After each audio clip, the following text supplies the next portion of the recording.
Go ahead and start with a story about Dad. There's lots of different names for my dad, and I think all you who call him different names, Sandy, Dr. Palmer, whoever, have different perspective on Dad. So I'm going to give you one of my little stories, and when you come up here, if you'd like to, you don't have to. You can just come up if you'd like and say your name, please. My name's Jim Palmer. And, I was thinking a couple of years ago, I had this kind of epiphany. I thought, I learned how to drive when I was 15 or 16, and I started driving a stick shift car. It was a red Dasher, and I started driving when I was 15 or so, a little bit right before 16, just so I wouldn't be real dangerous on the road. And doing the stick shift, I thought, man, that was when Dad was 46. So he was 46, and he was probably 10, 12 years into being in a private practice in ophthalmology, and probably doing pretty well, is my guess. But he drove a red Dasher that you could see the ground, through the ground, there was a big rusted out section where you could see the cement underneath. And he loved to park. Yeah, he loved to park in the physician's parking lot. The one person that parks that beautiful Jaguar way away from everybody else in the corner of the parking lot, he parked it right next to him. That was my dad. He was very thrifty. He tried to make points, little points. That's good. I'm Robin Ripmaster, and I'd like to follow Jim's story because Sandy seemed to carry that thriftiness throughout his life. And I recall one of the last times when he was healthy that I spent a length of time with him.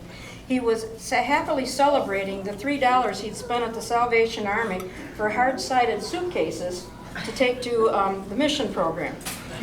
And so I sat there in the basement with him, and we were wrapping yellow duct tape around each of those while he was chortling at his wonderful bargains.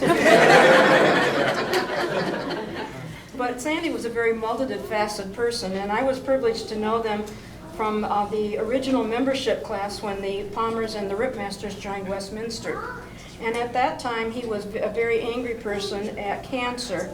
And I recall a meeting that I went to about the membership, and when he was lamenting why God allowed cancer and leukemia.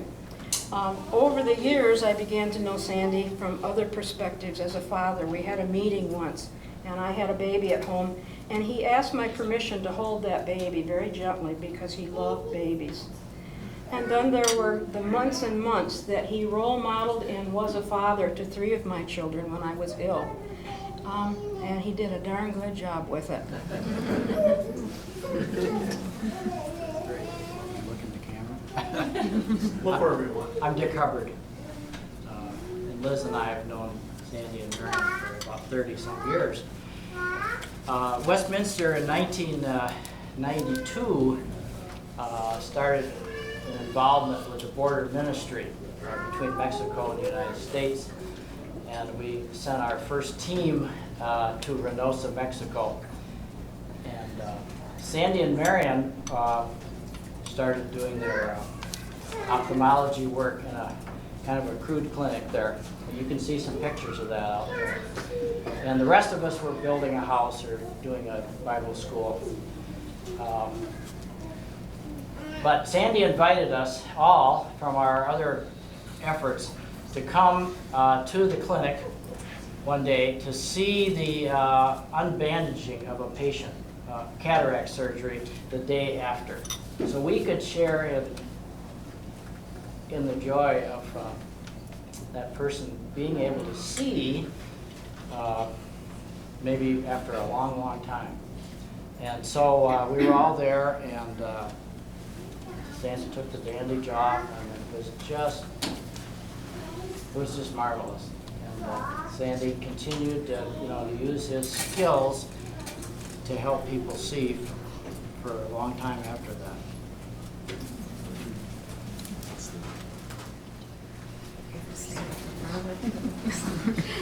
Hi, I'm Marilyn Lawrence, and I'm just a friend of the Palmers.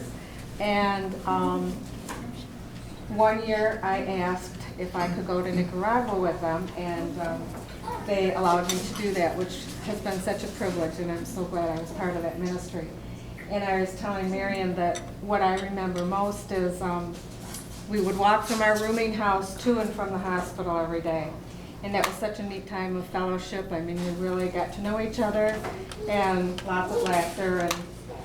And today when the service started, that's what I thought of. I thought, I'm going to miss Sandy most, walking to and from the boarding house to the hospital.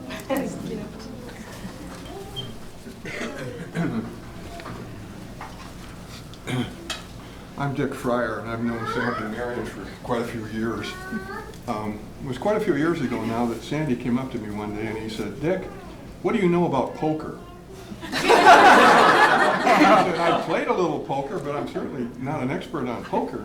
He said, "Well, I've just joined a poker club and I don't know anything about it."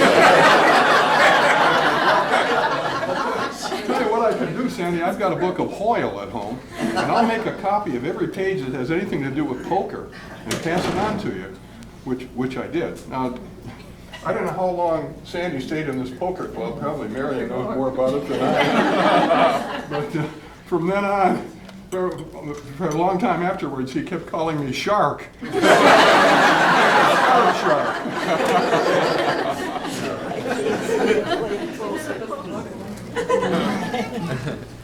Hi, my name is Margie Hankins, and my family has been a part of Westminster for many, many years, and so that's one of our connections. But we also raised children in East Grand Rapids, now in Palmers. And one of my favorite memories was being able to be a part of a musical review, an annual musical review for middle schoolers. And I was the musical director for that, and it was 6th through 8th grade, and that one special story that I want to tell involves Chris. And at that time, I already knew that John had a great deal of musical talent, and I don't know if anyone had yet discovered this in Chris, but Chris, I don't think, had discovered it in himself at that point, because it took just a little nudging, but got him on stage, and he sang. He helped me this morning remember what he sang. All I remember is how special it was to see him up there, and what a cutie he was, and he sang, "It's not easy being me." And it all came back. Where are you? He's over there. It all came back when you reminded me what the name of the song was, because that spoke to who he seemed to be at that time. And from then, of course, you couldn't stop him. He was back for every year and kept on going and growing, and he was wonderful. But the bottom line to this story is that it was several months later when my doorbell rang, and there stood Sandy at my front door, just wanting to thank me. I don't do anything but the love of this man for his children and what he saw in his children, well, I just got to be a part of, and he was grateful to me, and brought my husband and me a gift certificate for a lovely dinner. I'll just never forget that.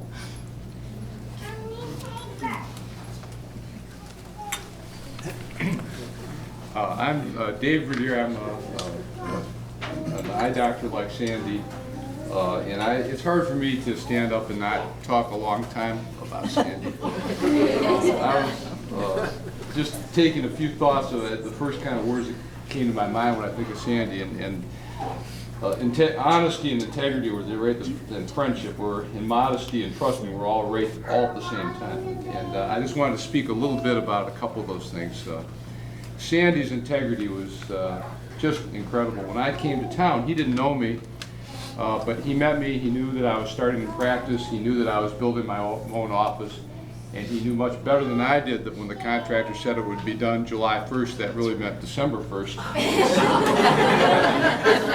He said, "I've always wanted to go do some missionary work. This has been a lifetime, or at least a long time thing he had thought about."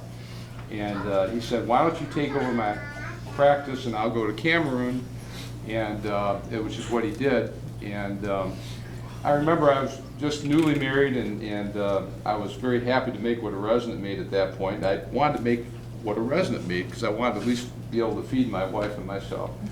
And Sandy said, I'll tell you what, I'm not going to pay you. I'm just going to give you whatever you make in my practice while I'm gone for 2 months. And I thought, Sandy, just give me what a resident makes, please. He said, no, I'm not going to do that. And he knew, I didn't know, but he knew that I would make about 5 times as much, and he wasn't willing to make a cent off me. He was just happy to have me look after his practice for 2 months and gave me a start that I've never forgotten, and was an incredible gift. The other thing that many of you may not know is that Sandy, it's hard for me to stand up here and tell you that Sandy was far and away made the most contributions at the time of my career of any ophthalmologist, way superseded me or anything anyone else I know has done. He was so modest that you don't know this, but he contributed to the way glaucoma surgery is done throughout the world. He developed a procedure on his own. It took a tremendous amount of courage, a tremendous amount of foresight and integrity, but it changed the way we do glaucoma work. And you can go anywhere in the world. They don't know who Sandy Palmer is, they know who Stephen Palmer is, because that's what is written on the publication. But he is probably referenced and better known than any ophthalmologist in the state of Michigan and maybe beyond. He's just made tremendous contributions, and he never told any of us that. He just went and did it in his own quiet, modest way. And if I'm not taking too much time, because I'm supposed to tell a story about him. I haven't done that really yet. And when I first came, I told you that he told me, why don't you look over my, keep track of my patients, and you can start your practice, and I'll be gone for 2 months. And that sounded like a really nice thing to be. I was very unconfident. I was just fresh out of training, and really didn't know a whole lot. And he went off, and Sandy took care of the most difficult and complicated patients with glaucoma, as well as some other things in the city, because he had such respect. And I knew that there would be some challenges, plus it wasn't my area of expertise. So as he's going out the door, literally, I said, Sandy, I appreciate your giving me this opportunity. And by the way, how do I get in touch with you? And he goes, well, that's easy. He goes, you know, you call this number, and then they'll send a number to Africa, and then it takes about 3 weeks to get into the bush, and another week. He says in about a month they'll get the message if it gets through. And he goes, and it takes about a month to get the message back. And I say, well, you're going to be gone for about 2 months, aren't you? He goes, and he says, you're on your own. And he was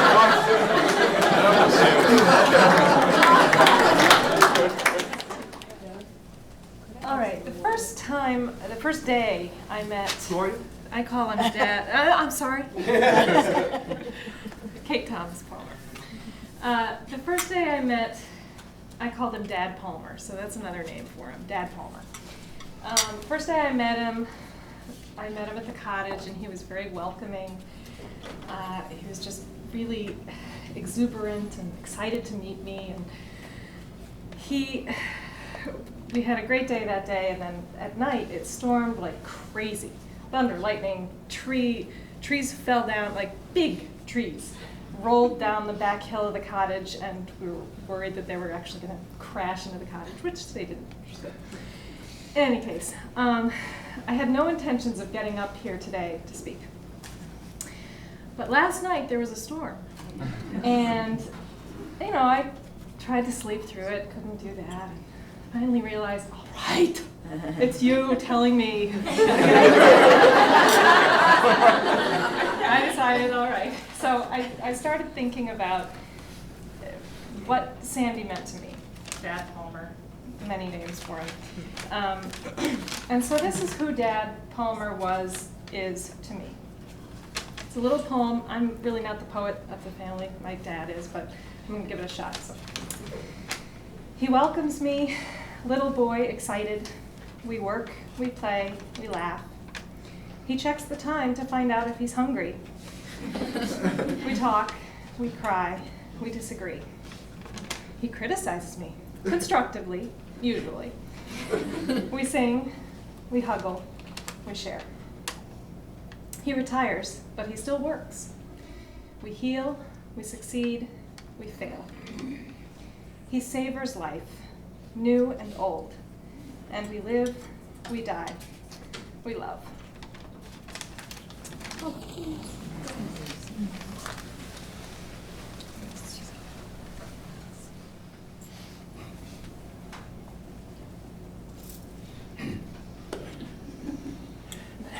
Okay.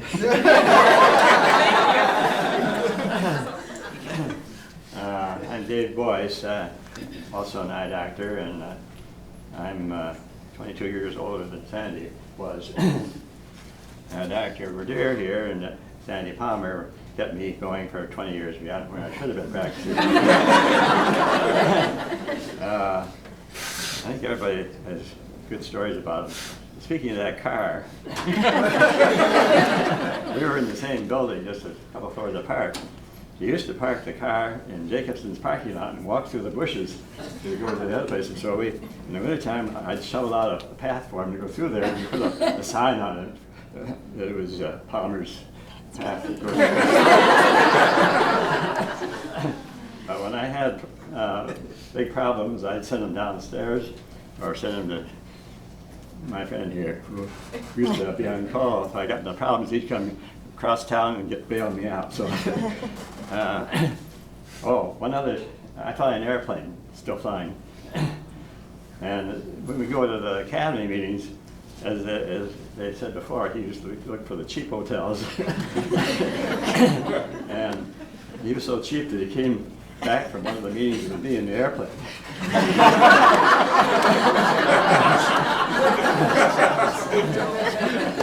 I remember we were on an instrument flight plan in the soup, and we had to land at St. Louis to refuel, and we were on solid instruments, and I was wondering what you were sitting about in the back seat, because this was for real. You know, the ceiling was down around 200 feet, and we were coming in intercepting the instrument landing system and so on, and we made it okay, but I thought, but he must be sweating it out back there. I'll give it a shot. My name is John Hone. The, 6th, 7th Palmer son. Been around for a long time. I remember the first time that I knew who Dr. Palmer was. It must have been 7th grade, and he was patrolling the opposite soccer sideline with that Russian sable hat. And at the time, they were the evil empire. They had the stack team with Mannion and Jim, and I don't remember who else. But we beat them, and so that was good, the 1 year. And then later on, I really got to know him well.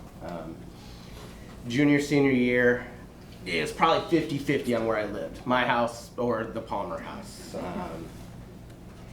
And then the cottage. Spent lots and lots and lots and lots of time at the cottage. And those who know me, I don't always make the greatest decisions. Those who don't know me have probably heard some stories about how I don't make the greatest decisions all the time. We were up there one weekend, and Marion had called, and we had a top 10 list of things that we can't do at the cottage. And I think we broke all 10. There might have been one that we didn't. And a couple other mistakes dealing with the cottage and other things. But what was great about Major Dr. Palmer, which I called him for a time after learning of the military service, so there's another name. Once you apologized, and once you were sincere in that apology, he gave you absolute forgiveness. And the only love he knew was unconditional love for all your faults, for all your miscomings, all your problems, all your issues. He loved you no matter what.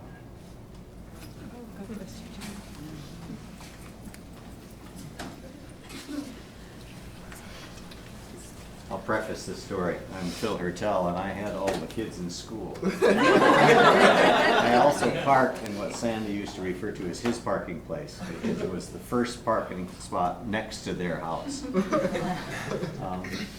One time I took John on a senior high trip, and John, on the last night of the senior high trip in South Philly, he and his two buddies decided to climb the fence out of the compound and go over and sit in the park.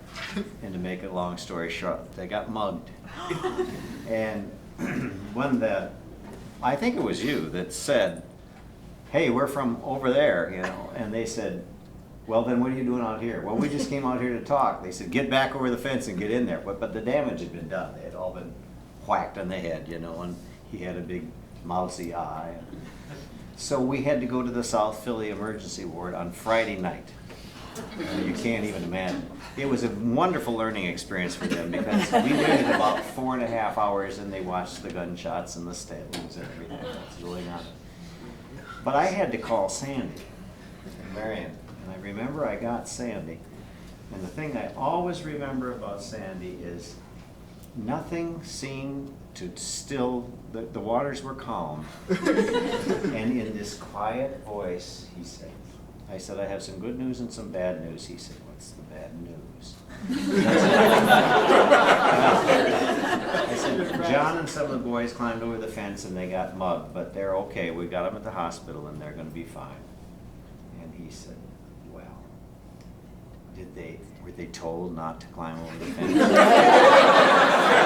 calm, and I'm expecting, you know, somebody to be really excited. And I said, "Oh yes, we told them they couldn't go out." He said, "Well, then maybe next time they'll listen to what you say." And then he said, "Thanks for calling." That was it.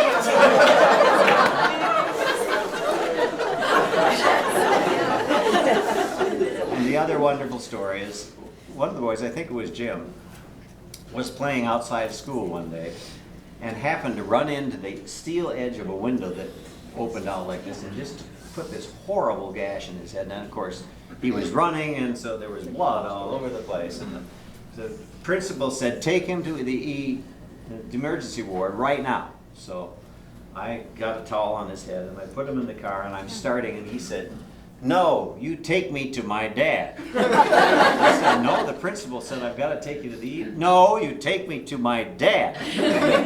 So again, I came in, and here I have this bloody kid, and Sandy comes out and said, "What happened?" I said, "Well, he ran into a thing and cut his head." He said, "Just have him sit there until I'm done with my patient." So I'm sitting there in the office with this bloody kid. And sure enough, the son knew that his dad was going to take care of it. And Sandy got out his little tiny sutures and stitched that all up and gave him a hug, and off we went. And it showed that he loved those boys.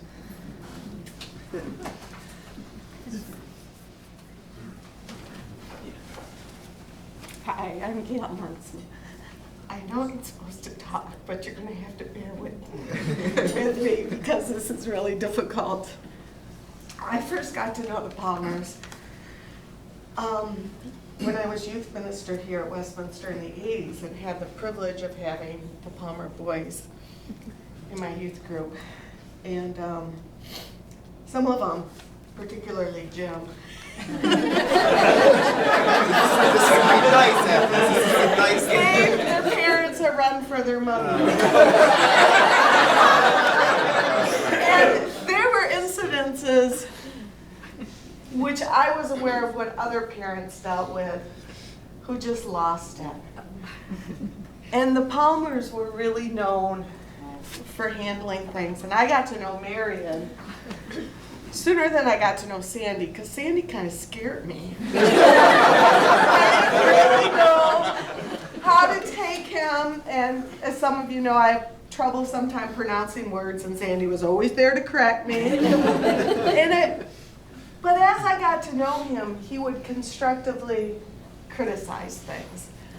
But one of the things I learned about parenting was Sandy was always there, no matter what.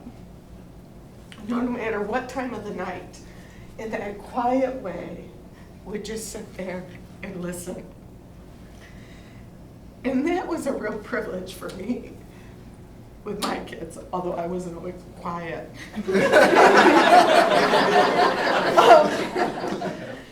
Sandy became someone when I came back to Michigan as a single parent, as someone who would call with, "Hey Sandy, I'm gonna buy this house. My parents don't think I should. Can you come and take a look at it? It's a good deal, Gail, buy the house. Sandy, I'm thinking of spending money this way. Should I do it? It's a good way." You know, Sandy, I do not understand the stock market and I should. And going over there, I don't know if Mary remembers having the New York Stock Exchange, the New York Times, the Grand Rapids Press, and we went through a series of 2 lessons. And he, though frugal, he was very wise with his money.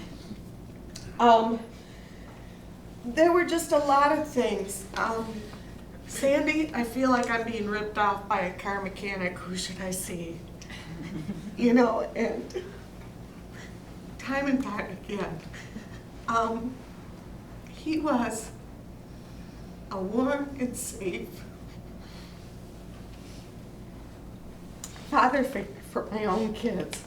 Always calm, always reasonable. And this is an important story, but a funny, kind of funny. It wasn't funny at the time. 4 years ago, I learned, you know, how to deal with things with kids, but I got in a position where my son Kyle was a big fan of the show Jackass. Yeah, I got a call, and Kyle had been caught rough riding on a golf course with other golf carts with friends. And, hey Kyle, come up here so people can see you.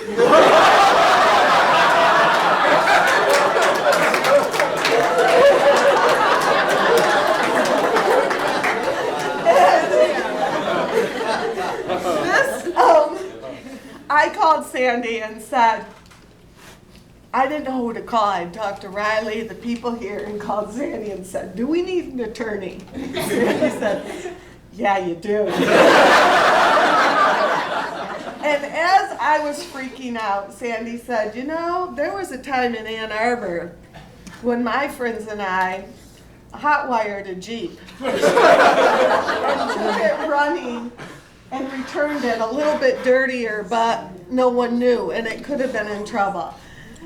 And Sandy came with us to the attorney, listened, quiet, was able to say, I would look at him and go, what did he just say? And Sandy would just calmly handled everything. And was just that person there to say, this is how you talk with people, this is how you work with things. And it all turned out good.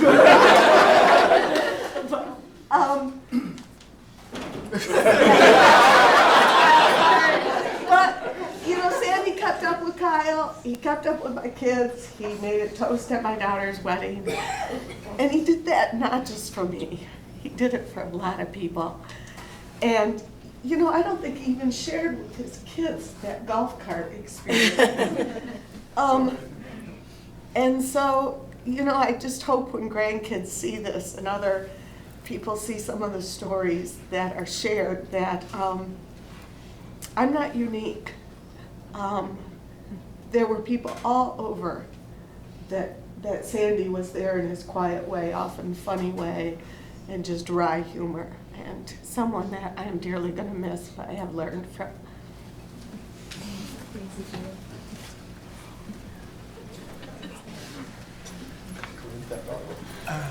I'm Aldo Peixoto. I've met the Palmers. I've known the Palmers now for 19 years. I lived with them between '85 and '86 when I was an exchange student from Brazil.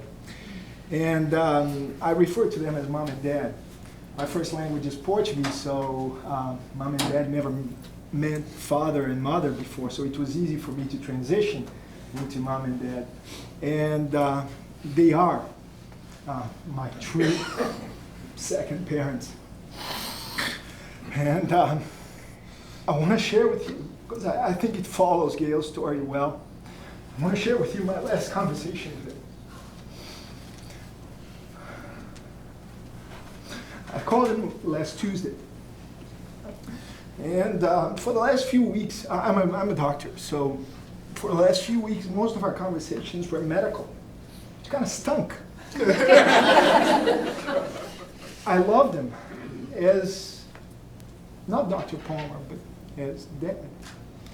And to talk to him about what was going on medically really was just very difficult. But he wanted it, and I let him drive the conversations.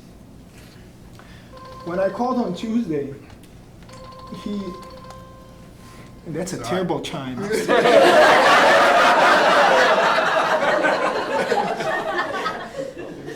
I called him on Tuesday, he had had a rough week the week before, and our conversations were not good at all before then. But he was, and this is the evening before he passed, he sounded great. He really did. And I said, hell with this. We're going to talk about what I want today.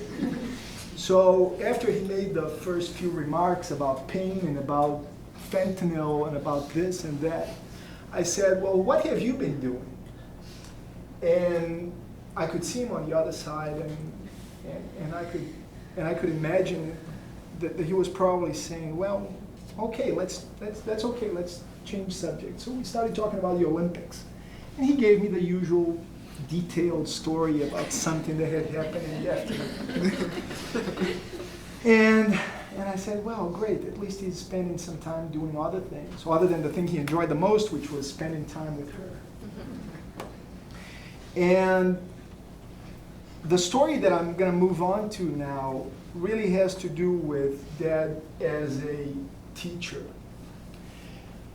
People know him and have, or people who don't know him, maybe I should say, have that incorrect impression of that stern, unapproachable man.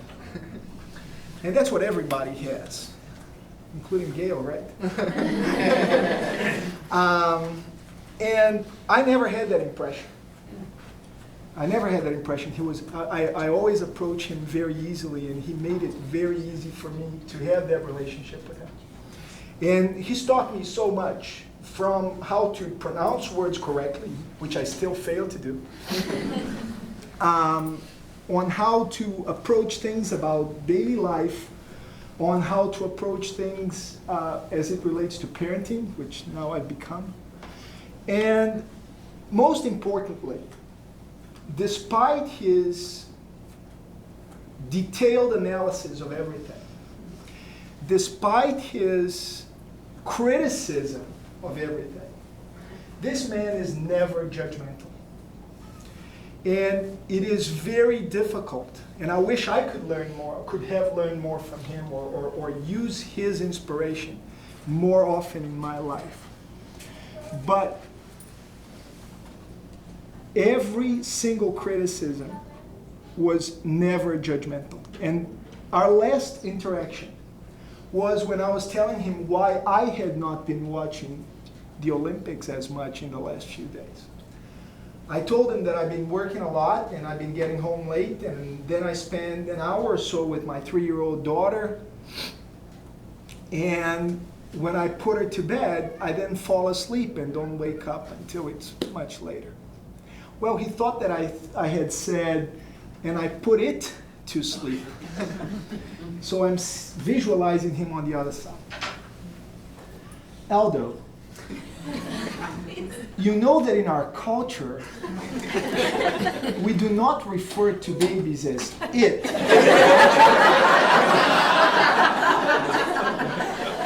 And I said, what are you talking about? And he said, well, you just referred to Alexandra as it. I said, no. I referred to it. I even said, well, sometimes I do feel like throwing her around like an inanimate object, but no, I referred to her as her. He goes, oh, so I misheard you. You're still perfect. Love you lots. And what else can I say? Had I really said it, he would still have just corrected me, given me the social or philosophical explanation for why I should not have said it, and still love me just as much and still think that I was as perfect as usual. Like he always thinks of his kids, including his many adoptive ones. I'm really gonna miss him.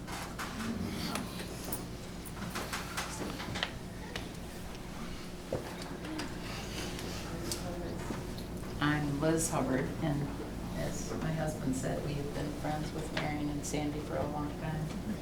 And from that experience at the hospital, of his opening the eyes of this woman who had not ever seen her grandchildren, I really think that that was a lesson for Dick and I of mission and what was expected of us as well. But I have to tell you, I could tell you a lot of stories, but one of the times that I suppose it's about me more than Sandy a bit, but we were at Ghost Ranch hiking, and we, this is New Mexico, snow in September or whatever. Well, we took a hike way up into the mountains, and we got into a huge snowfall. And there happened to be at the top of the mountain this shed for whatever reason, I don't remember. Anyway, we were in the shed and we were all really extremely cold because we were dressed for New Mexico temperatures, not Michigan temperatures. Anyway, we were there, and Sandy has had a problem with his appendages becoming cold when he was in the cold.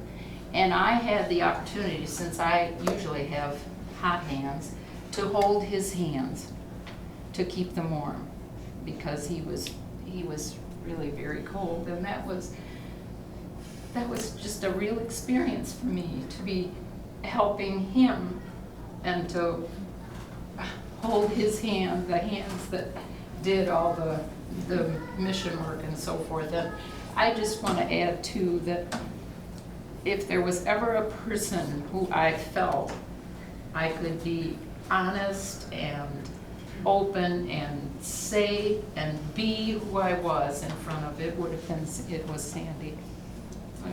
We'll miss him.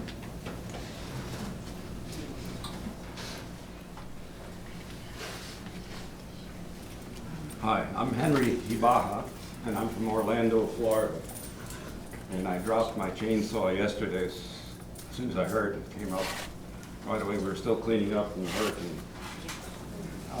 I too was on that mountain in New Mexico 3 years ago during the blizzard, and started talking to Sandy and Marion about what they do, and I told them that I had been the interim director at Ghost Ranch after I retired from the federal government a few years earlier, and that I was sort of feeling in a funk now with not much to do and kind of getting that depression that sometimes happens to retired people. And right away, Sandy started telling me about his volunteer work in Nicaragua. And I told him that I was bilingual and that I had been in the Peace Corps in Latin America for 7 years. And he said, wonderful. He took that as an opportunity to recruit me. In Nicaragua, here we were having this terrible experience on top of this frozen mountain. And he was doing this for me. And for me, it was a kind of road to Damascus experience because it changed my life. It restored a lot of optimism in me and faith in humanity. And right after he asked me, he says, well, what do you think? Would you like to go? And I very dramatically, in a deep voice, said, okay. He told me I'm the only person he's ever asked to go who responded positively and immediately. And I couldn't pass up the opportunity. So some 5 months later, we met again in Nicaragua in this tragic place called Puerto Cabezas. And imagine an 80-bed hospital where only about 20 of the beds even have mattresses on them. And there's no running water in that hospital. And people have to bring their own medicines and anesthesia. And I said, what can I do here? I have no medical training whatsoever. He said, well, you can translate, and you can be with the patients in the outer room, getting them ready to come in. And he also gave me a fly swatter. So what's that for? That's to kill any flies who might be trying to get into the operating area. And this was my humble assignment. It really changed my life. I've never seen somebody have as much optimism and professionalism rolled together at one time as Sandy had. And he even gave me a 1-hour crash course on how to assist people in surgery and what we needed to do and everything. My wife was with me also. She's from Guatemala, by the way, and she, of course, is also bilingual and a great volunteer. And each year since then, we've looked forward to going back to Nicaragua to, again, refresh ourselves with enthusiasm and true love and true Christian witness that he had. He was a very extraordinary person, and he changed our lives.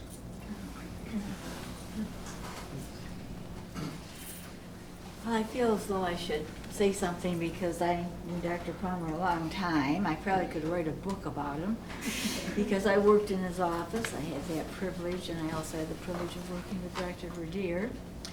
And yes, he was a frugal man, but no one's mentioned his clothing. And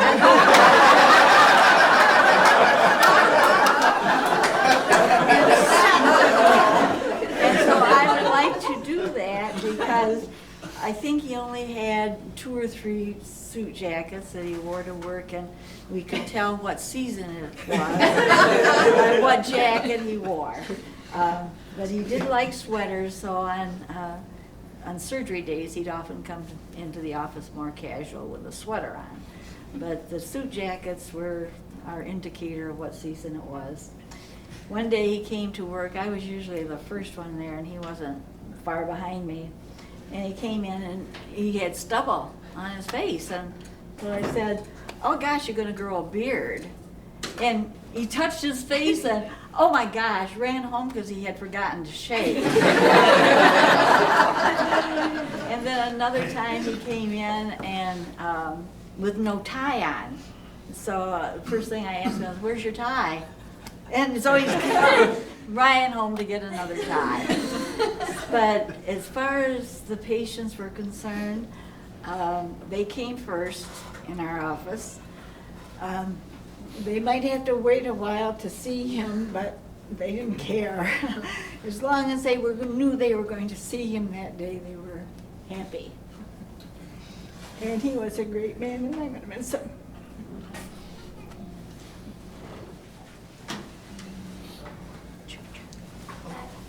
First of all, I have to give Marion a hug.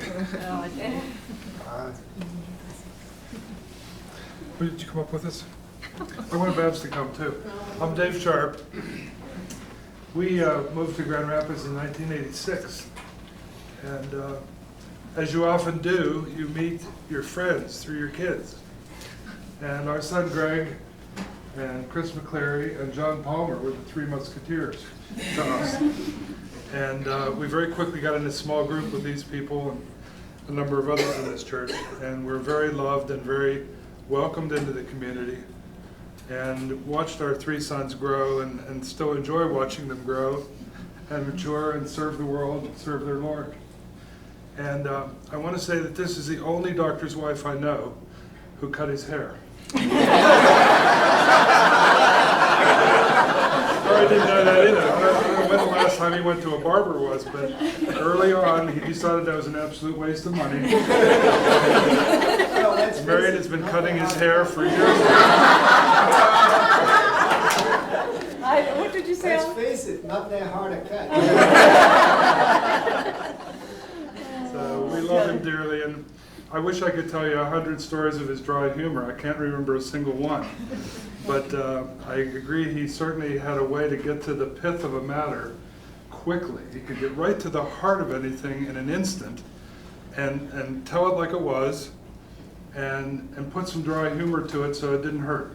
And he used his dry humor, I think, as a cutting tool sometimes to cut up through the crap and bananas, you know, to get to the heart of something and fix it, or lead you to fix it if it was your problem. And I think that was one of the gifts that the Lord gave him and to Marion as well. And I guess we live up in Houghton Lake, which is north, and you know Sandy really liked to go south. And to come up and visit us in the North Country with his cold hands was a real blessing, and out of his way to see where we were and to give his blessing. And we really appreciate that visit. He loved our wood stove. Good.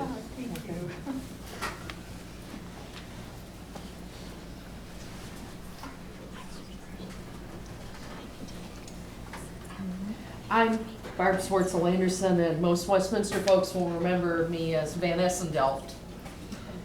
But Marion and Sandy were some of the first people I met when I came to Westminster 30 years ago. And Marion has been big sister, surrogate mom, and good friend. And Sandy sort of came as part of the package. But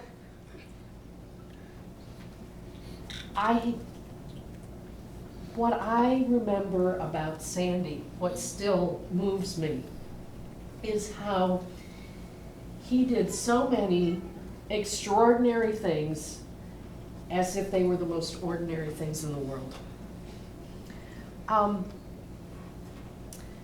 After I moved from Grand Rapids, I was in Saginaw for a time and pastoring a small, struggling church that was trying to get some sense of what mission was about. And so in the process of talking with them, I shared about my friends, the Palmers, who'd gone to a variety of places, and church folks encouraged me to bring Marion and Sandy over for a Sunday morning.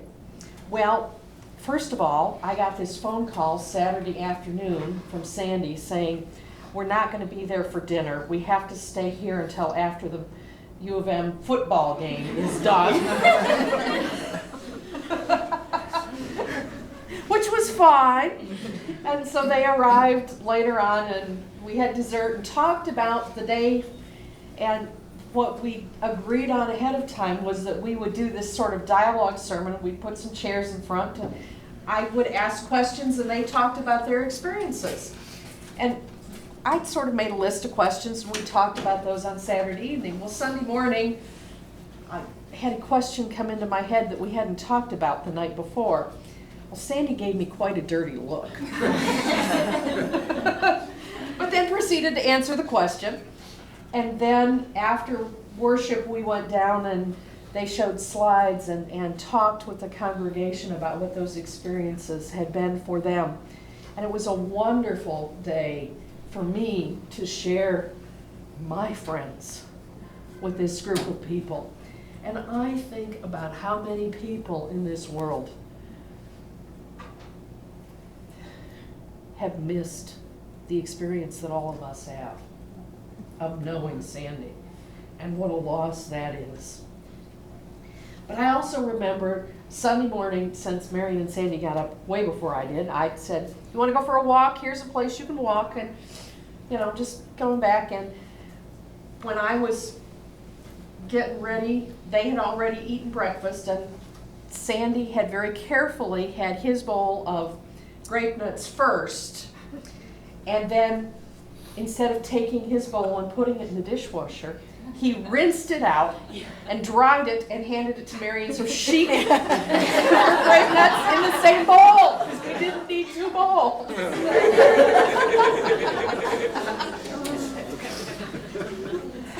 We are blessed.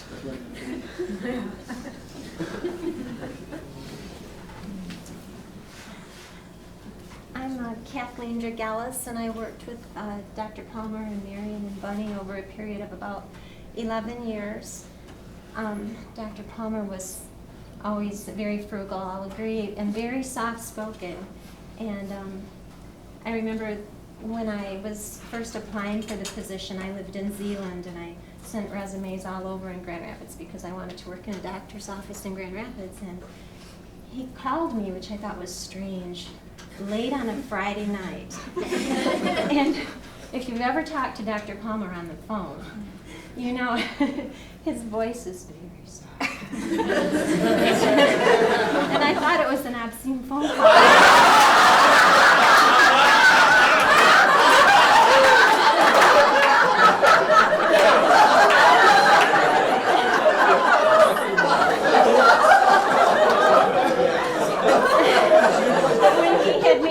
To me that he wanted me to come in for an interview. I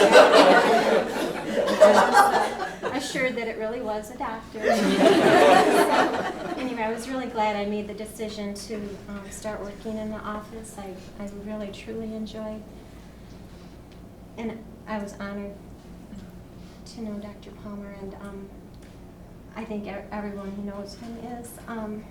We all loved him as employees, as friends, and everyone I've ever told about Dr. Palmer loves him. So, thank you.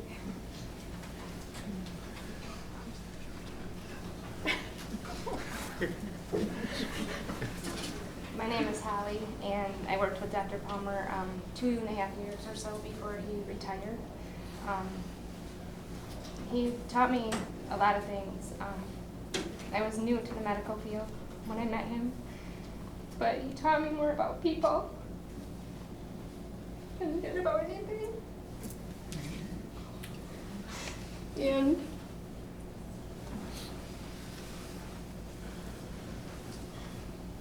I knew who I was when I met him, but he brought out the best in me.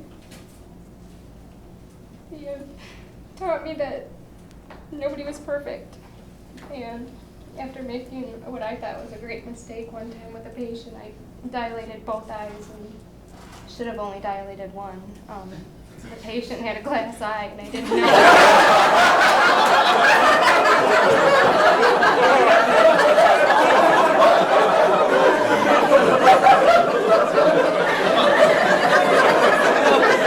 It wasn't funny, I was really scared.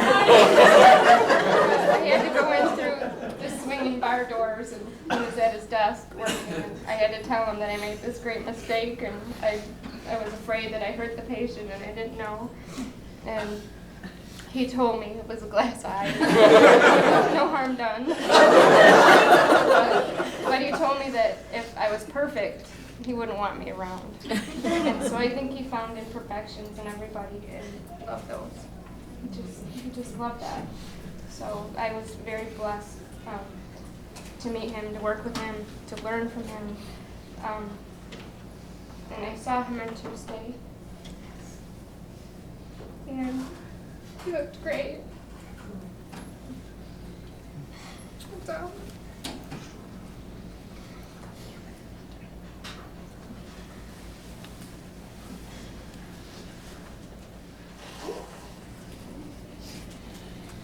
I'm Sarah Van Essenbelt.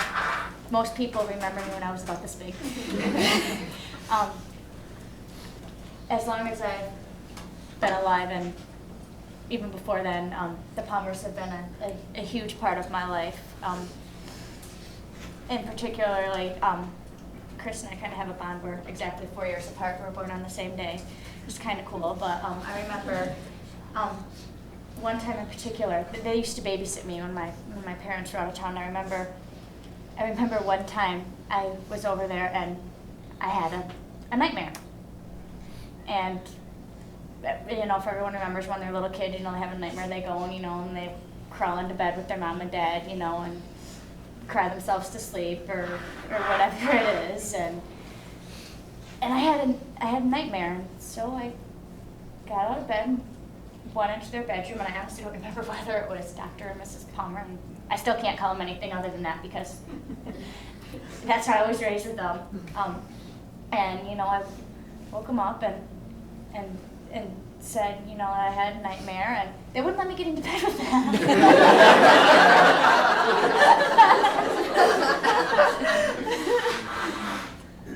And I was told that the reason I had the nightmare was because I was uncomfortable, or it was because I was cold, my arm was out of the blankets or something like that.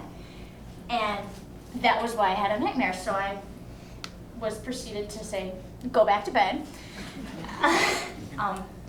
Make sure you know all your extremities are covered or whatever, and go back to sleep. And of course, as I don't even know how old I was, but I felt entirely gypped.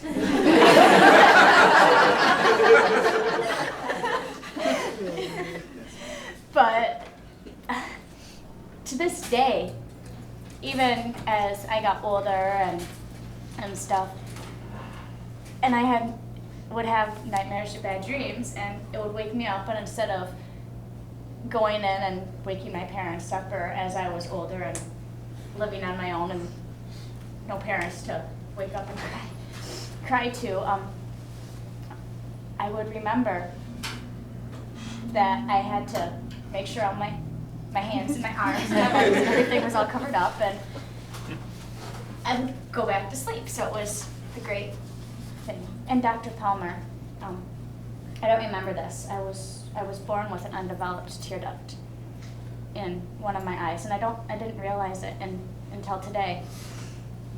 How many things we take for granted, and I mean, everyone always tells you you don't realize, you know, what you have until it's gone, or you don't realize all these things. And when the guitars were playing, when I finally actually broke down because I've been raised with one in the spirit since as far back as I can remember with the guitar, and I realized that if it wasn't for Dr. Palmer doing eye surgery on me when I was an infant or a young child, I wouldn't have been able to cry.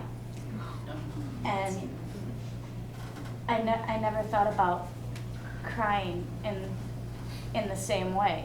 And it's kind of interesting how in the most unusual times you realize something that you've entirely taken for granted. So they've been like second family to me. And when I moved out here, I know I'm rambling, I do this, I'm sorry. I'm almost done, I promise. When I moved out here about 3 years ago to go to school, I always wanted to come back when we moved away, and I was always told by both my mother and my father, who had known the Palmers, that if you ever have any problems, you can talk to the Palmers. And so it's just been, they've been great, and I'm really going to miss Dr. Palmer. Thank you so much.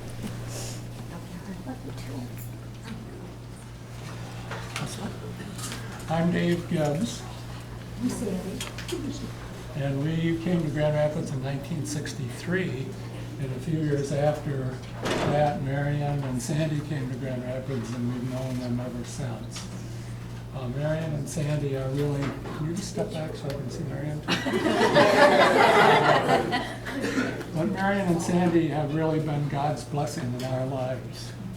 And it's really very appropriate today that the bottom line is love, because they're an example of love for one another. Marion's love for Sandy and Sandy's love for Marion has been a wonderful example to us, as I'm sure it's been to all of us.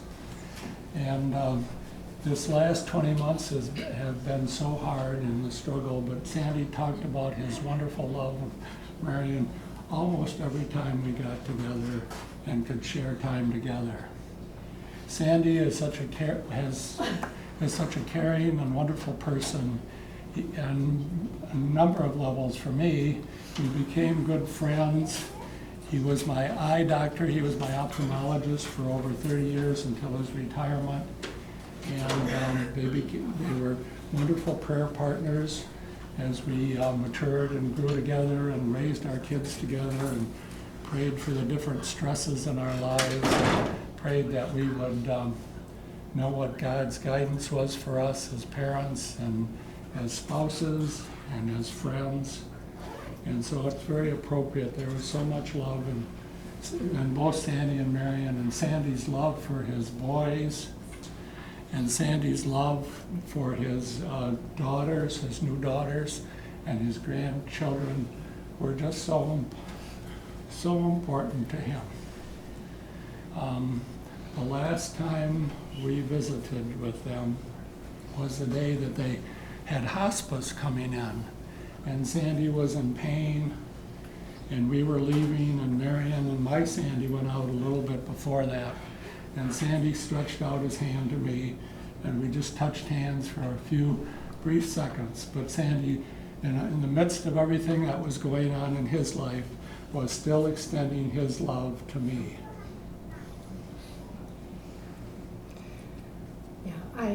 Yeah, for all of these years, Marion and I were in a group called Pit Stop, and it was a time when we prayed for our husbands, and I prayed for our kids, and we prayed for Sandy particularly. When Marion and Sandy and Dave and I would get together, he would call me Sandra, since he was Sandy, so we could identify who we were talking about. So, and when you talked about getting Jim stitched up, I remember playing tennis one time with Sandy and opening a can of tennis balls, and the metal top cut my finger. And so he looks at it, and we're out at the racket club, and he said, well, we'll fix that. And he takes me back to his office and cleans it all up and stitches it up, and then we go back and play tennis some more. But he was so low-key, and I loved his challenges, because for all of our lives together, he was always challenging our faith and wanting to know that God was real. And we have this conversation a lot with Ken, did my dad know that God was real? And did he love me? And did Sandy love God? And, there was no doubt in my heart that Sandy had such an intimate relationship with the Lord because he was doing what the Lord was asking him to do. And he was always challenging us to make sure that we were aware of the intricacies of a relationship with the Lord. And so I just treasured that. So, and you kids all have a wonderful heritage of parents who love each other. That's so important.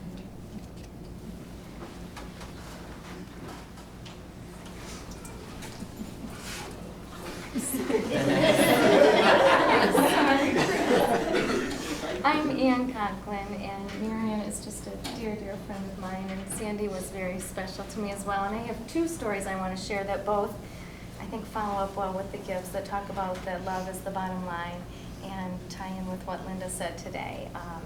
And one of them is more on his constructive criticism, and one is his sage advice. But I remember, and Marion reminded me of this recently too, when I think it was in the early 90s or something, when I was about in my mid-20s, that Sandy came up to me at church very lovingly, but in no uncertain terms, and told me that my skirt was too short to be worn in church. And so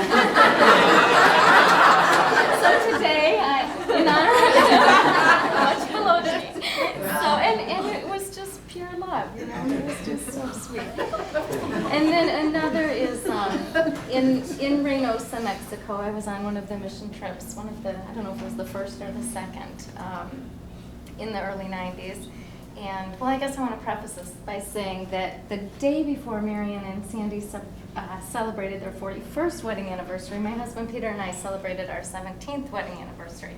And back when we were in Mexico, in the early 90s, we had been married about 4 or 5 years, and things were not going so well.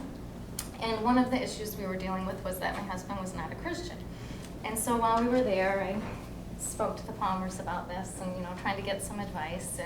And Sandy told me basically that love was the bottom line. And he said, and I don't know how Riley or Linda would feel about this theologically today, or how possibly it changed, but he said it doesn't matter what he believes, it matters how he lives his life, and if he lives it out of love. And I'm so thankful that I listened to the advice of Sandy Palmer and not some of the things I was reading at the time that told me I couldn't be unequally yoked to my husband. So, a very wise and loving man. So thankful.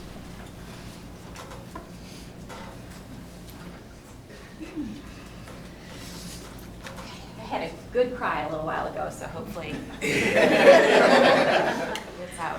Who are you? Oh, excuse me. I'm Chris Dugan, and I am probably the adopted daughter of the family.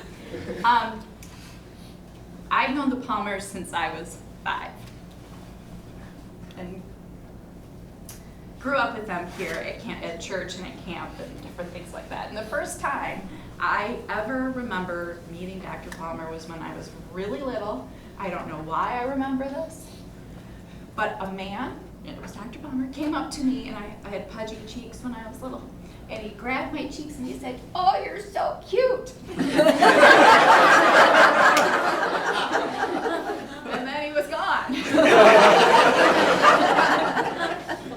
I always remember that. And then, you know, my memories of the Palmers go so far back that I remember playing at the house with my brother and all of the Palmer boys and playing concentration with Jim on the floor in the porch, and he cheated. No.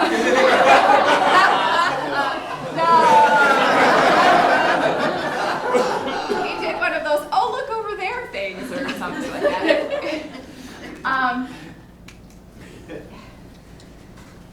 Dr. Palmer has always been a quiet presence in the house, and most of what I remember is him with Marion and how together they were, which was amazing for me.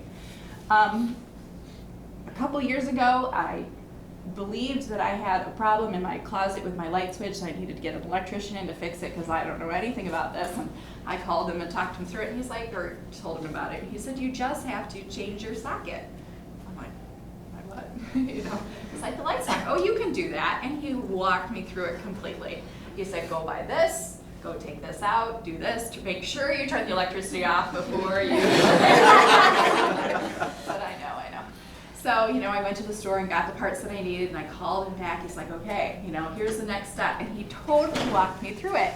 And for me, that was like, oh my gosh, I know how to do this now, and he's responsible for it. And he was just like, "Well, yeah, you know, my sons call me still too, so, you know, don't worry about it, they have questions." So that was very special. And one of my favorite memories of Dr. Palmer is when we played Pictionary.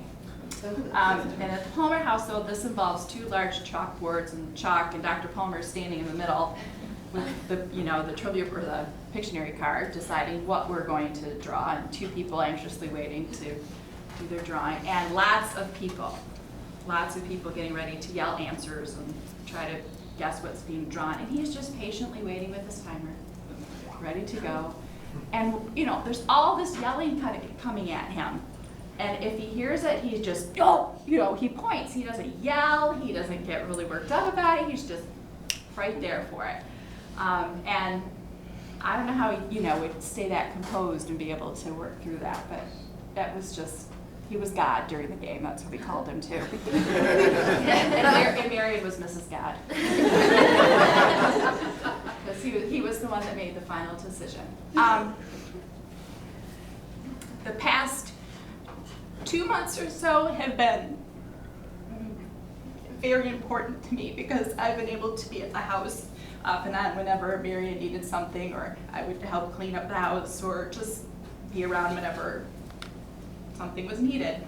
And it was so nice just to be able to go and sit with Dr. Palmer and just be quiet with him, you know, because usually there's always people around, and he would write notes to me like, "what are your parents up to?" and, you know, "how are you doing?" and he would let me tell stories, and he would just quietly smile. And he was a second dad, just very, very important, and definitely missed.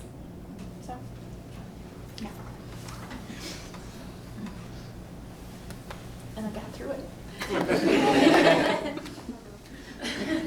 I'm going to try and keep this as unemotional as possible because otherwise I'm going to clap. My name is Carrie Palmer, for those of you who don't know me, I'm Chris's wife. I've had the opportunity to know Dad in 3 different ways, which has been really cool for me because all of us know him in different ways, and he shows different aspects of his personality in each way that you know him. I met him as a teen at, at church here, and we have kind of this aura like, well, who's God? I mean, we have this aura like feeling of what he's like, and yet he's very loving.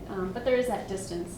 I had the opportunity to work for 4 months at his practice in between semesters at school. And I got to see that aspect of him, and he was an incredible physician. His patients did love him. We all loved him.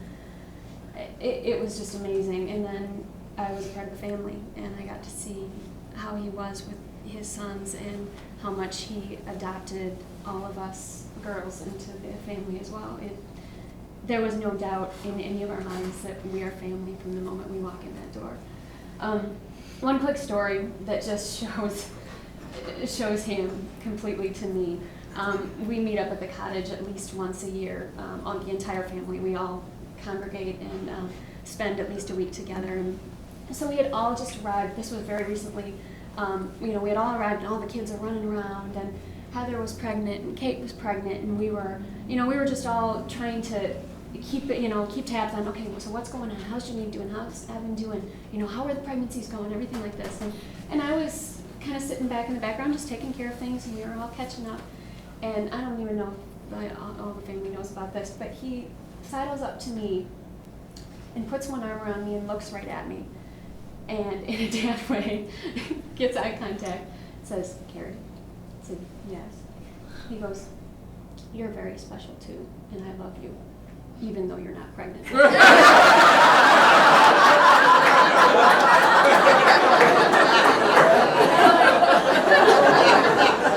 Thanks. But I don't know if that was his way to just crack a joke, or if he was just trying to show that because I didn't have a kid running around, I was still important. But that's him to me, and I'm gonna miss those moments. But he was a remarkable father. It's on standby. Oh, yeah, My name is Chappie, and that's not my real name. I was the camp chaplain for 3 years and got to know the Palmers that way. I'm gonna miss him. Just when he said your name, it said a lot. It's just how he said it. I can just remember how he said my name. Sometimes it was happy. Sometimes it was as if he was scratching his head and going, "Chappie," And just a couple of memories. One is from the first day I met the man, almost 10 years ago, 11 years ago maybe, to the last time I saw him, which was I think in the early summer. He never hesitated to have you help if you needed help.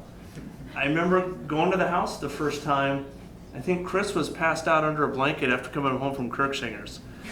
John's like, "That's my brother Chris." He's just under a blanket. And, it's like, I think we're going to have dinner, and it was, "All right, you, what's your name again?" "Chappie." "Okay, you come over here, you start fixing, cleaning, no shyness." And about 2 months ago, I think it was the last time I came to the house and we're sitting and having a nice conversation, and it felt really good to see him again. And all of a sudden, "Well, do you have any plans?" "No." "All right, come on." We went out into the car, and we drove through East Grand Rapids to this house that was giving away free plantings. They had this ivy all over their backyard. It said free. "I'm getting free ivy." So we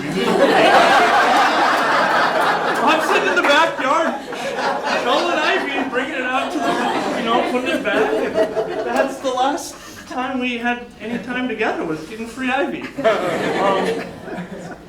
But the most meaningful time I had with Dr. Palmer was he and I were upstairs in the office alone. And he was working on some videotape projects that he and John had been working on, and he was kind of on the computer.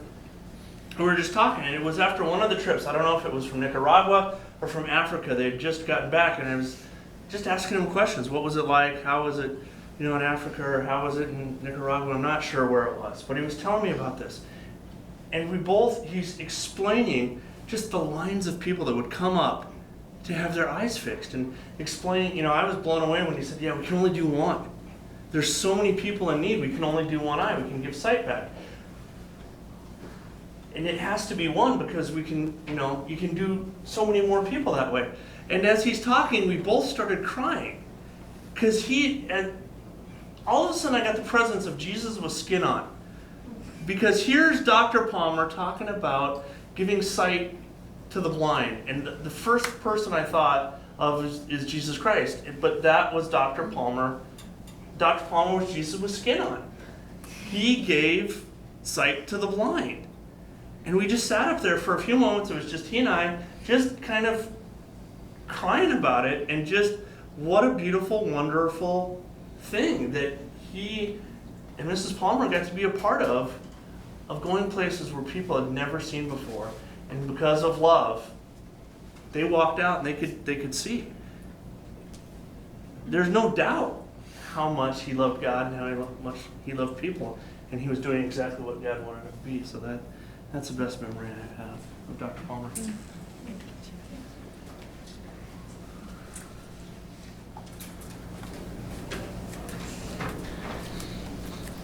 if I can do this. The thing that I want to most about Sandy is his example. What he taught his sons and what's going to be passed on to my children, Kate and John, Chris and Kate's children. And his affirming, he's always been so positive and affirming. And the last words that Sandy said to me that I got to speak with him, he held my hand and he said, Heather, you're a good mother. And I can't think of any better way to remember him. A special moment.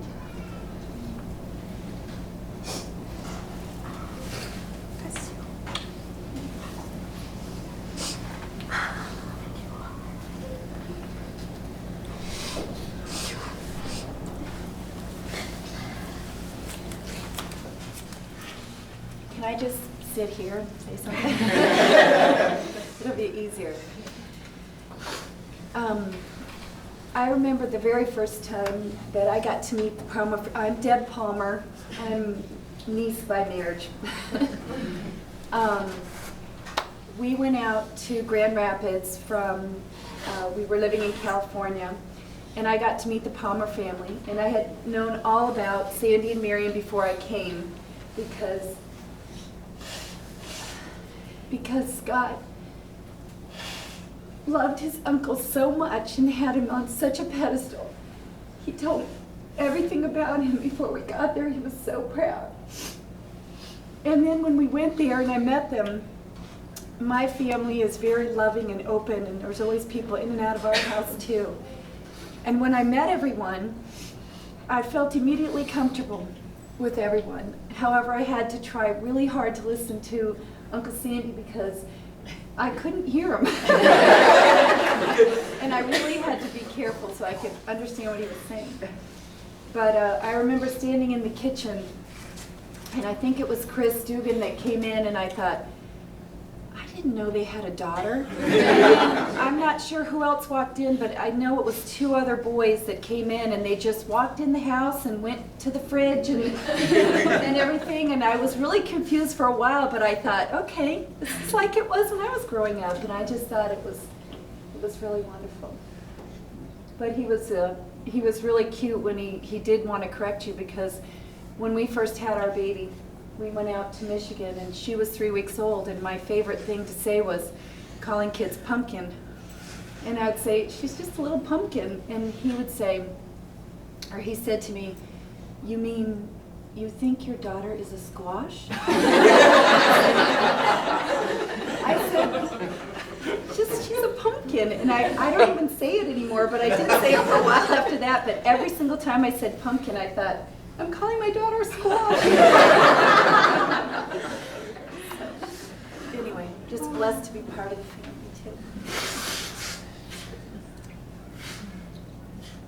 too. Okay. I'm Marcia Maynard, and to me, Sandy was such a paradox because he was a quiet, unassuming man in some ways. And the one way I experienced that was, I don't know if it's been 15 or 20 years ago, one of our children was struggling. And what I remember about Sandy is when we would come to church, after church, that man would hug me. And I had the sense that he was saying, it's going to be okay. And I felt his hope, and I felt these embracing arms around me, and not a word was spoken. And I'll never forget that. And he always has touched my heart, and my child is doing fine now. And I know that from the background, he was kind of on the outer fringe, but I knew that he was watching my family. And it did feel like God's arms around us. The other thing I remember about him when I think of him, on the other hand, is many Kirk Academies that we sat in with classes with Sandy. And in his quiet voice, this man would ask the most exquisite questions, and the curiosity in his mind and wanting clarity. And many of us, including me, well, I shouldn't say many of us, for me, a lot of what was said I would just take in, and I would, kind of think about a little bit, chew it a little bit and swallow it. Not Sandy Palmer. The information would come to him, and he would kind of look at that, and he would churn it in his mind, and sometimes he'd spit it right out there. And so he was quiet, but the strength of his mind and his intellect was not. And I admired that so much about him. And he's a man that I will always cherish, and especially with Marion. And like many of you spoke, I also saw the love in this family. And I am one that's been kind of on the outer fringe. We shared Camp Henry times with them, and I've watched these boys grow up. But I haven't been an intimate part of this family. But I love you dearly. Oh, bless you.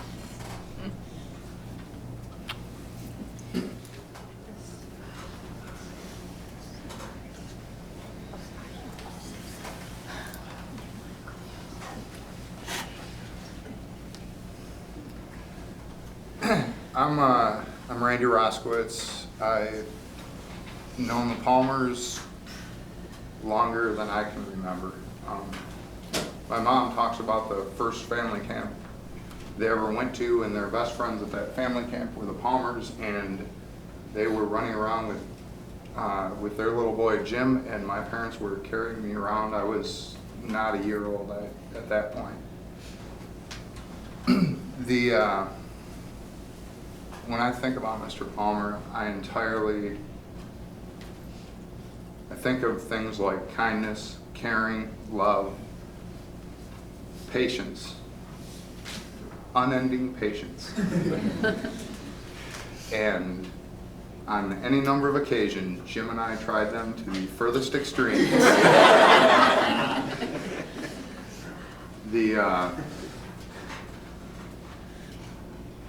I will just never forget how he's always been able to put up with our antics and talk to us about it in a very calm, quiet manner without ever seeming the least bit upset with us, although we were perfectly clear that what we did was not what we were supposed to be doing. And it's something that in the course of my life I've been known to have a temper and have very much tried to model the way that he handles those situations.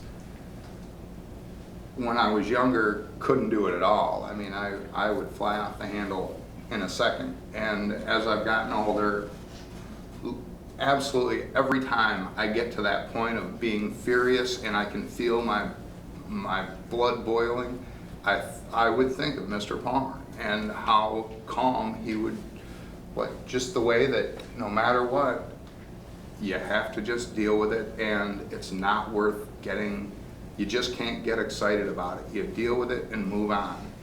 And that's something I will always remember about him, and has had an impact on who I am and who I have become, and hopefully who I will be, because God knows God ain't done with me yet.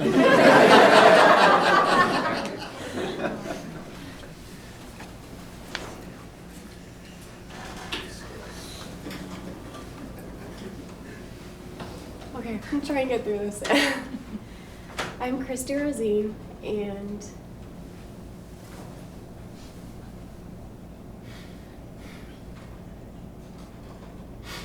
the Palmers have been a second family to me too. And there's lots of stories I could tell. But the past couple days, I've had the privilege of being at their house with the grandkids, with Jimmy and Evan. And we played lots of games and read stories and played basketball and volleyball. And if you've been to the Palmer's house, there's just pictures, just wonderful pictures all around. And every once in a while, Evan would stop and go, "That's my grandpa. That's my grandpa." I said, "Yeah, that's your grandpa. He loves you." I said, "Yeah, my grandpa loved me a lot."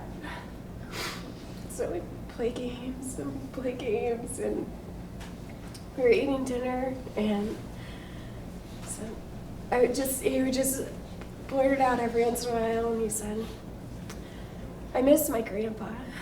I really miss him." I said, I know you miss him, and your grandpa loves you, doesn't he?" And he said, "Yes." He said, "And I can still talk to him, because my grandpa still hears me." And I said, "Well, what did you love about your grandpa? What did you love?" And he said, "My grandpa was crazy." He was just crazy. I said, "Why was he crazy?" He said, "He would hug me and bite my ears." He was my crazy grandpa. And so, just for all the grandkids that are to come into your family, that they remember that, and that Evan remembers that and can share that with them.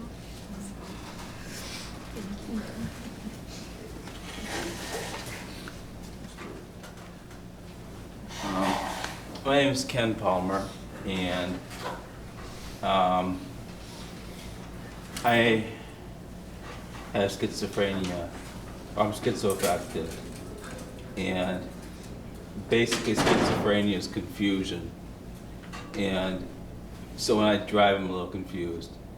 And it was a problem after a while because it became clear that driving just wasn't as good idea for me as that I should. It wasn't as great idea for me to be doing. And so I immediately said, probably just like my dad would say, bag it, don't do it. And, so I told my dad that, or my mom that, or somebody, and my dad said, "That's a good idea, Ken. I support you in that decision." He made a point to tell me that, and so did my mom. And there was a time before the last accident, and the accident before that, when he just gave me a new car, and well, not a new car, but some 5-year-old car. New to you. New to me car. And we went out, and we went out, and when I can't quite remember the whole ordeal, but he did not condemn me, or he didn't even bring up subjects, or it was kind of like sort of walk in the woods or something, and there wasn't even a lecture involved. There wasn't even a mention of what transpired. And I had just run into a car going through the intersection. So, yeah, and that's not something that I had any desire of doing. But Dad was, over the years especially, we talk about his constructive criticism and all that, but it became very much more of a less of an activity as he got older. So.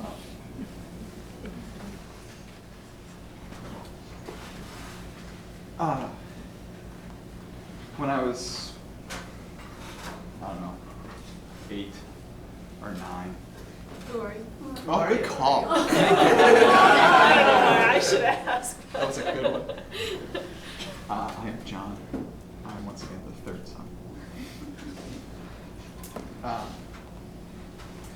When I was about 8-ish, I went to a friend of mine, Mike Henry's house, and I stayed the night. We can't hear you. This is awful. You're taking Lip after from your my dad. wife. Get used to it.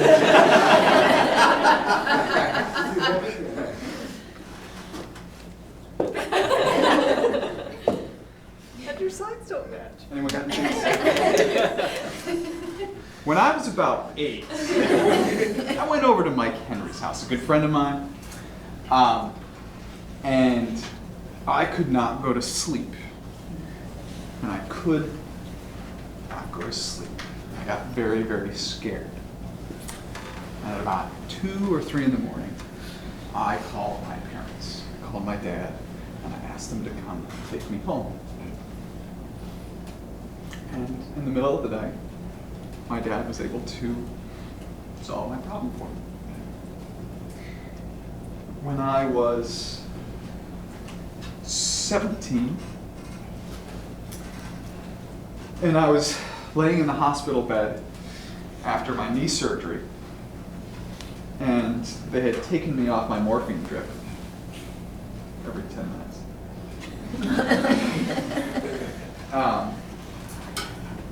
And I was in extreme pain, and they were telling me that they couldn't give me any more pain medication because I had had enough, and that everything would be fine. I called my dad. And I didn't know this at the time, but I explained what was going to my dad, and he came to the hospital in the middle of the night and talked with the nurses and diagnosed the problem. I hadn't peed in about 14, 16 hours.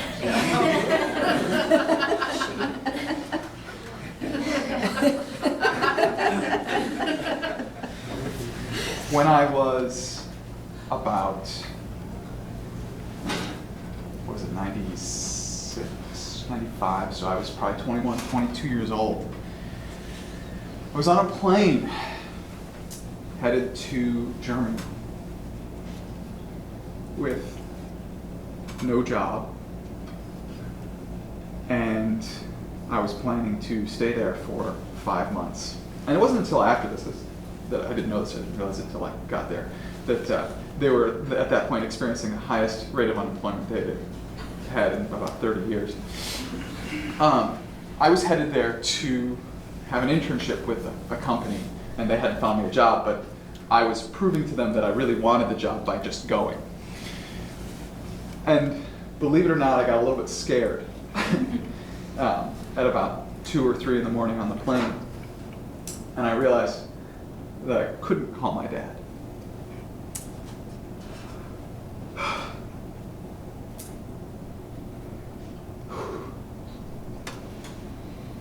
But I thought about it a little while. I realized, all right, but I've learned a lot from my dad. I can figure it out. And he's helped me. I can do it.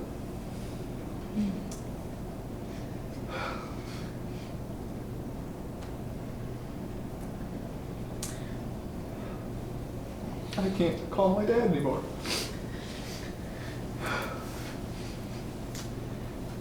He's not going to answer my questions. Yeah, he's around and I can talk to him, but you know what? He's helped me. I can figure it out. And I got all sorts of other people that can help me out too.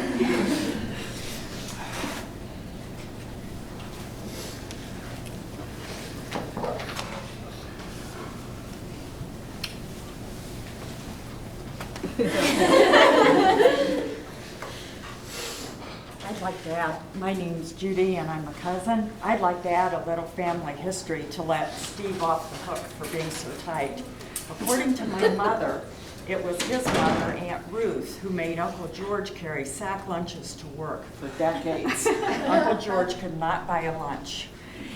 But I had trouble melding that with the car that they drove. One time they came to our house with a car that was like 6 blocks long and had fins on the back. You know, and I had trouble with sack lunches and a car that could fly.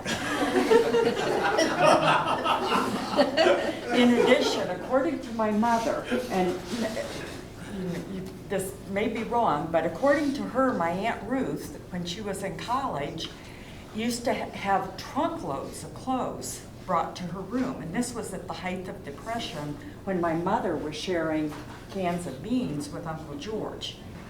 So I hope in some way this gives perspective to Steve's sense of budgeting, because it comes from a long line of Scots, I believe.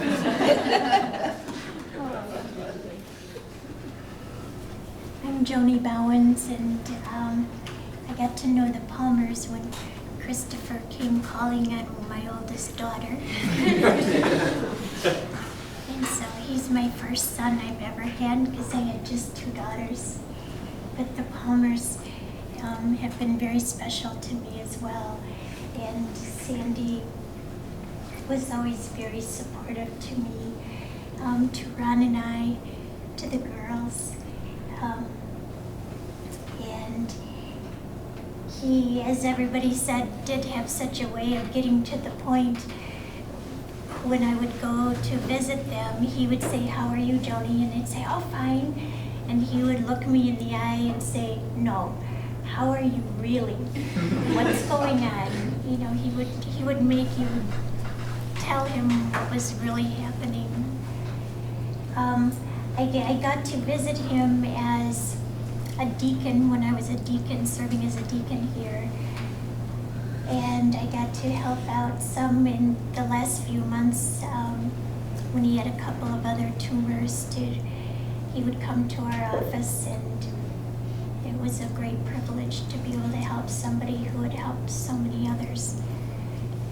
I will miss him very, very much. Oh, the other thing he's given to me is his grandchildren to borrow. Here, Chris, can you have some?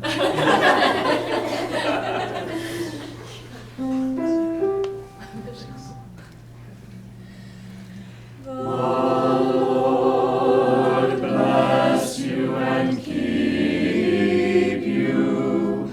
The Lord lift his countenance upon you and give you peace. And give you peace. And give you peace. The Lord make his face to shine upon you. And be gracious unto you. And be gracious. The Lord be gracious, gracious unto you. Amen.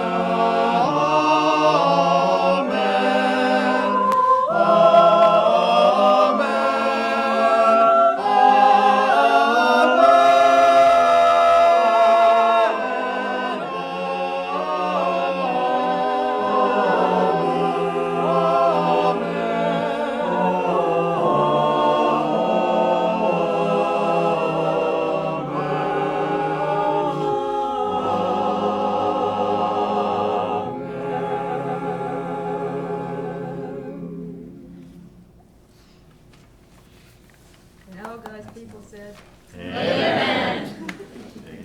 Make mine. Well, I know I can so feminine.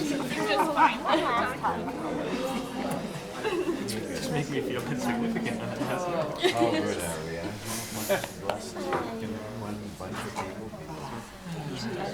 Oh, yeah. Oh, 2 years ago. Just one. Oh, yeah. Oh, yeah. No way. Stop. Yeah. Thank you so much for your